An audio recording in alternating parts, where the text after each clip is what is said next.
Et bien, WakaTP les amis, c'est Dark Magikarp, je suis très heureux de vous retrouver pour une vidéo qui me tient à cœur puisque je pense qu'il s'agit de la sortie Steelbook, la nouveauté Steelbook dans l'agenda de cette fin d'année que j'attendais le plus. Et voilà, c'est un Steelbook vraiment que j'attendais beaucoup. Voilà, c'est pas du Avengers, c'est pas du Dumbo, c'est pas du Disney ou quoi que ce soit. C'est un Steelbook qui me ressemble beaucoup, je pense que les spécialistes l'aimeront. Il devait sortir normalement dans nos contrées de France et de Navarre le 18 septembre et je vous le présente en avant-première. J'espère que ça vous plaira. Il s'agit d'un film encore une fois atypique, kitsch, vintage et même mythique. Et je vais même dire que c'est un chef-d'œuvre. Voilà, je pèse mes mots. Pour moi, c'est un chef-d'œuvre puisque juste après le générique, je vous présente le chef-d'œuvre de Lewis Teague. En l'occurrence, j'ai nommé Cujo.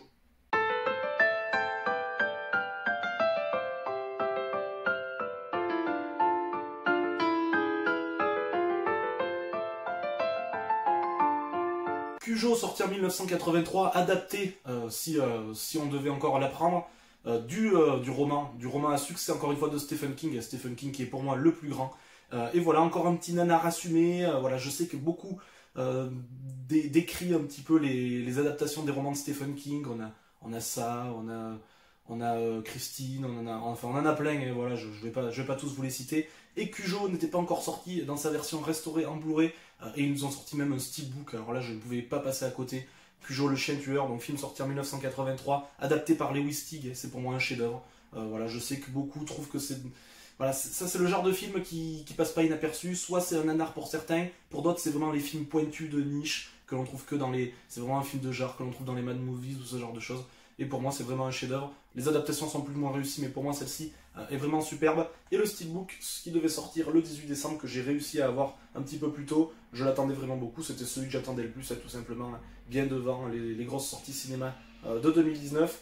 Donc voilà, Steelbook un peu plus classique, et voilà, avec un embossage toujours absent comme d'habitude, pas de relief, pas de signe particulier sur la face avant. Mais lorsqu'on enlève vraiment le petit papier de présentation, on se retrouve avec une édition absolument magnifique. Alors est-ce que je ne suis pas objectif parce que j'adore ce film? Peut-être aussi. Mais bon, la face avant, voilà. Déjà on comprend tout de suite, on est dans le vif du sujet, on comprend tout de suite à quoi on a affaire. Voilà, un artwork avant absolument magnifique. Édition faite par Carlotta, et vous savez, le fameux éditeur Carlotta qui a à son actif beaucoup d'œuvres alternatives, voilà, qui ne sont pas sorties en Blu-ray, qui sont très peu même sorties en DVD, qu'on a du mal à trouver même dans les caches, etc. C'est vraiment des choses pas communes. Voilà, un artwork avant qui vaut son pesant de cacahuètes, mais l'artwork arrière est encore plus faramineux avec le chien tueur, voilà, Cujo qui est absolument magnifique. Je pense que c'est mon steelbook favori de 2019, hein, mais je suis pas objectif pour le coup, mais bon voilà, c'est absolument magnifique. Et la tranche, je sais pas si vous la verrez, mais on a le mérite d'avoir le titre. Voilà, c'est tout ce que je demande, moi, tant qu'on a le titre sur la tranche, ça me convient. Au niveau de l'artwork interne, rien d'exceptionnel aussi, on a la fameuse bataille de Cujo, la fameuse bataille finale avec la voiture, voilà, que vous connaissez tous, c'est pour les aficionados de ce genre de film de genre.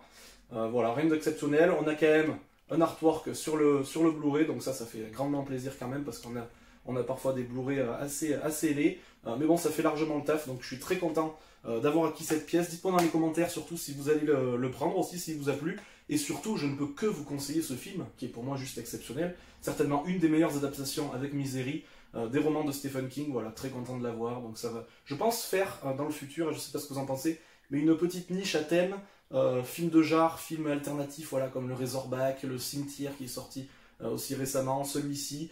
Ils en sortent de plus en plus et j'ai l'impression qu'ils ont compris que les aficionados de cinéma de genre et de cinéma de niche, comme moi, ne pourraient pas résister, donc je trouve qu'on en a de plus en plus. Donc voilà, très content de vous avoir présenté ce steelbook. Dites-moi dans les commentaires qu'est-ce que vous avez pensé du film si vous l'avez vu, qu'est-ce que vous pensez du steelbook, si vous comptez le prendre ou non. Si vous êtes content que je vous ai présenté cette petite pièce, voilà, j'aime bien faire des petites vidéos alternatives comme ça sans vous présenter les achats, mais juste les petits coups de cœur du moment, sans prise de tête, voilà, à l'envie vraiment du moment et de l'instant T.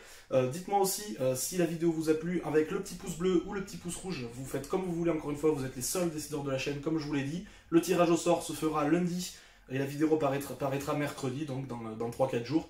Et je croise les doigts pour vous les amis, pour le lot que je vous ai présenté la semaine dernière. D'ici la prochaine vidéo, comme d'habitude, sortez couverts, portez-vous bien, et puis salut